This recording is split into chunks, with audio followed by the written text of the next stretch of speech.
This week's gospel reading is where Jesus stands in front of those who are accusing the woman found in adultery. And I can remember as a kid wondering what Jesus wrote on the ground in those two times between. And as I've gotten older, I'm a little more interested in why Jesus would do that. Some of my friends who are artists, actors, writers, they've used Julia Cameron's The Artist's Way, and what she recommends is every day to do your morning pages. In other words, just to get out anything, free write. It could just be words, almost junk that comes out to clear the mind before creativity can happen. I wonder if that's part of what Jesus was doing in this, and maybe invites us toward too. Some of the holiest times in the church are the times between. The same thing with how we see children grow. They need rest, and that's why some have growing pains, because it's scientifically proven we actually grow while we rest. We grow during sleep. Jesus takes a moment during this to write something. I'm not sure that it's so important what he wrote, but the fact that between these incredible moments where he says, "Which of you who are without sin can kill this woman, can cast the first stone?" And there's really no response that can be given to that as they try to trick him.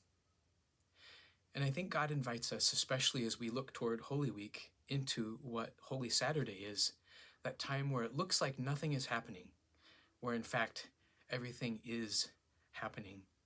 That's the moment where maybe Jesus himself is going through the very thing he's inviting us to do while he reaches down to draw, to write on the ground. If we're created in the image of the Creator, each of us is creative. And if we are invited to some space, especially during Lent, we get to recreate, which is related to the word recreation. What kind of time do we give to the things between? How does the time that happens in those moments, how does it inform what does come in these huge statements of Jesus to the Pharisees and then to the woman saying, "Where's anyone that was accusing you?" She says, "They're not here anymore." Between those two times, Jesus takes time to write, to create, to pause, to breathe, to take a moment to say, what's going on? And that model, I think, invites us to do the same, to pause, to think, to breathe, to undo. And I suspect that we see in the world today a lot of get it done, a lot of reactivity, a lot of ceaselessness that is often not of God.